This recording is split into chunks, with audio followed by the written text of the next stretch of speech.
Hello and welcome to another episode of Moose's Gear Goo Review. I'm Moose, and today we have a knife review, and that is of this guy. Okay, this is a knife I'm super excited about. This is the Knafs Lander. The Knafs Lander. Alright, so I want to say welcome to the channel. My name is Moose, and on this channel I do reviews of knives, gear, food, and tech for backpacking, hiking, EDC, and outdoors and travel. So if you're into those things, consider subscribing and hit the bell notification icon for up-to-date videos. That being said, today I'm super excited. I possibly have found one of my favorite EDC knives ever. I've had it for a couple weeks now, and that is the Knafs Lander, which is just an excellent, spoiler alert, my review of it. I like this knife. This knife is awesome. So, this is a design by Ben Peterson. It is his first actual company production knife. So, he has released some other designs that were made by Wee and Civivi. With this knife, we will go over the specs, and then I'll tell you what I think about it and tell you about all the features. So, let's get into it. So, with this knife, the overall length is 6.4 inches long. The blade length is 2 3/4 inches long. Blade thickness is 0.10 inches long, or 0.10 or 0.1.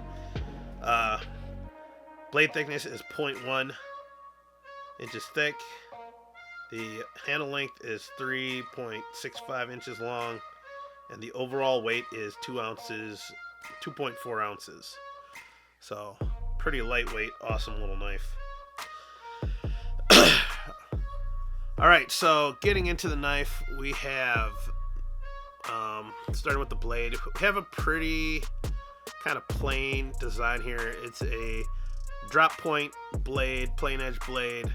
It's a 3/4 saber grind, plain edge or flat ground blade that is, seems to be like a black stonewash.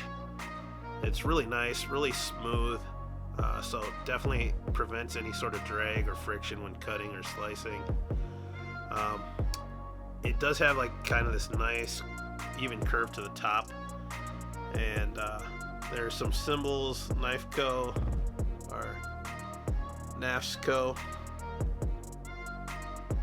symbol on the show side. Then you have the Ben Peterson "What is up, guys" on the back, as well as the steel marking. It is a D2 steel, and it also says the name on there too, which is nice that it's the Lander. So D2 steel. Yeah, it just kind of has this kind of swole, almost leaf shape to it. There is some jimping on the spine, if you can see there, right there. It is slight, but it is helpful. It doesn't go beyond the thumb studs. It is dual thumb studs, so left or right handers can open it. The spine is squared off, but it's not sharp, so you probably can't throw a spark with it, but not bad nonetheless. There's a tiny bit of a ricasso there for sharpening, which is a nice little detail, and it is a designated thumb stud, so manual flip. Yeah, really like the blade shape. It's nothing fancy, very practical, and the overall profile of this knife gave me vibes of Ontario Rat 2 knives. It seems comparable. Unfortunately, I don't have an Ontario Rat 2 in-house to compare it to, but size-wise and vibe, definitely Ontario Rat 2, but still cool nonetheless. Now, moving in the handle, you have this kind of rounded shape to it, which is really comfortable overall. There's no bumps or anything too obtrusive in the way. All the scales are rounded or chamfered around the edge, which is really nice, and they are G10 handle scales. And the back, I feel, is the more identifying thing compared to Ben's other designs, but you kind of have that angular shape to the butt there. That really kind of lets you know that it's Ben Peterson's design. And if you don't know who he is, Check out my review of the Wee Banter. He's pretty much an icon now in the knife community. Really nice guy. I've never met him, but he seems super chill, and it seems, he just really likes a practical EDC knife. It does pass the knife finger test, and I apologize, I have a cold at the time of this. And the pocket clip, which Bennett has just been rock solid on his design with this. Deep carry, fold over pocket clip, all the screws are recessed, and there's no branding on it. So this is a very sleek, stealthy knife. Talking about recessed screws, literally everything in this knife is recessed, from the pivot screw to all the other connecting barrel spacer screws. Everything. Like, this thing is just sleek and awesome. You do have some barrel spacers. There is no lanyard hole, and the unique thing with this knife is that it has hot swappable scales, which means that you can take the scales off and replace them with other scales without having to completely disassemble the knife. So the blade will stay locked in closed, which actually keeps it really safe, and you can really customize this fairly quickly. I did a handle scale swap, and it went about just over 5 minutes. I wasn't using the best tool, but you could probably swap scales in under 3 minutes efficiently. Alright, so overall, the things I really like about this knife. 1, blade shape, awesome. Handle, comfortable in hand, comfortable 3-finger grip. I can kind of get my pinky on the back there, but it's chamfered and it's light, like fabric texture on all the sides. If I want to do a full-on hammer grip, I can get 4 fingers, and then I'll have enough leverage on there, so it's big enough for that. And I got fairly wide paws here. I wear large size gloves, so not an issue. But usually the 3 fingers with the thumb on the spine is most people's whittling, carving technique, and you don't really need a pinky anyways, unless your fingers are weak, maybe.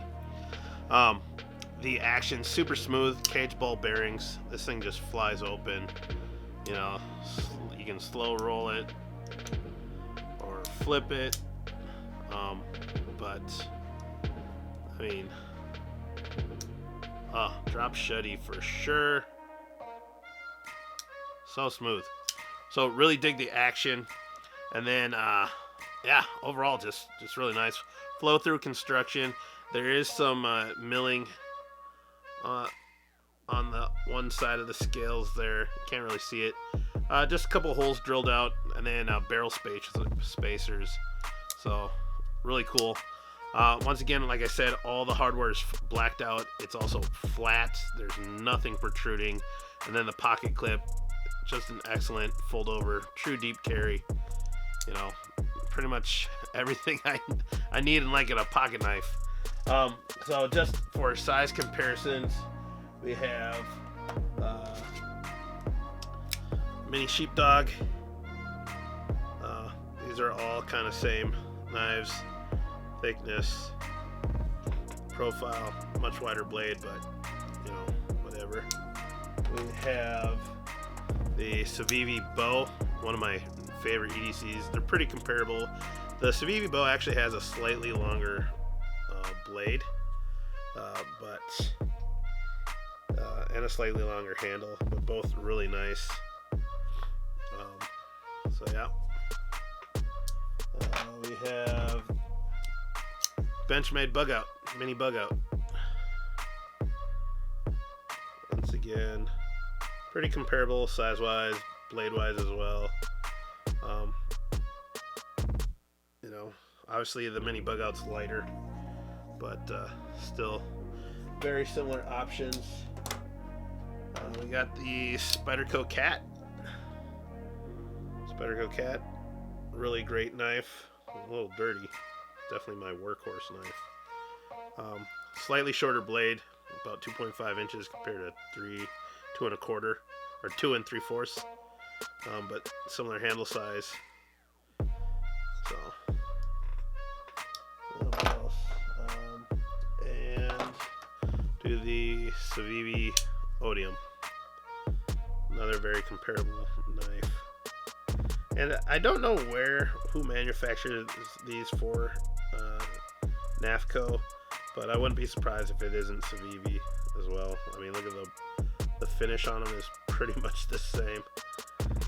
And the fit and finish on this is spectacular. And like I said, the scales are swappable. I did buy an extra set of white scales and put them on. It's pretty simple, like I said. My friend is trying to 3D print some, which turned out here, but you do have to kind of finesse it depending on how your printer works. So overall, they're basically the correct shape. Just I have to kind of carve out the holes or make some adjustments and have my buddy try that out. So when those get tuned out, we'll see how those work. But so far, pretty cool. It is an open source CAD file, so if you go on knafco.com, they have that available if you do want to try to 3D print or machine mill some extra pocket scales. Otherwise, there are other companies that are third-party companies that are already producing these that you can buy them for like 20 bucks. And these Knafco brand official ones were like 20 bucks, so not bad at all. So the ugly brown glove test, it's been a while since I've done this. It's just to see if this is a knife that you can use with a glove. You know, some of us are workers, and I'm always looking for a tool that works. And just right off the bat, there isn't like deep finger choils, but there is a little bit of a curve to the handle. And with the G10, it is grippy enough. I'm pulling pretty hard. If I were to pull any harder, it would slip, but for the most part, you do have good grip on it. Closed, you know, pinching, it's gripping. If I'm not on the tops, on the sides with the texture, it does slip right out though. So thumb flick, there is a little bit of a divot in here so you can actually get at the liner lock. I forgot it was a liner lock. There is some jimping on the liner lock as well. Definitely you can feel it and get to it, and yeah, really good. Does it pass? Yes. Would I give it out on the ugly brown glove test? I think it could be a little bit grippier if there's a little bit more jimping up top or more of a choil. So overall, I give it a B+ on the ugly brown glove test. Alright guys, so overall, what do I think of this knife? This knife is so freaking cool. I really like it, and I think it's next to perfection. I will be looking forward to seeing this knife in a couple other upgraded blade steels or exclusives, whether it's for Knife Center or Blade HQ. But Ben Peterson hit a home run. I thought he hit a home run before when he made the Banter. The Banter's awesome knife, and so is the Knafco. Like, this is almost even, I don't know, just solid. I don't even know what to say. So price wise on this, at the time of this video, it was about 60 bucks. So around $60 for a really good EDC knife that has a ton of utility and won't let you down.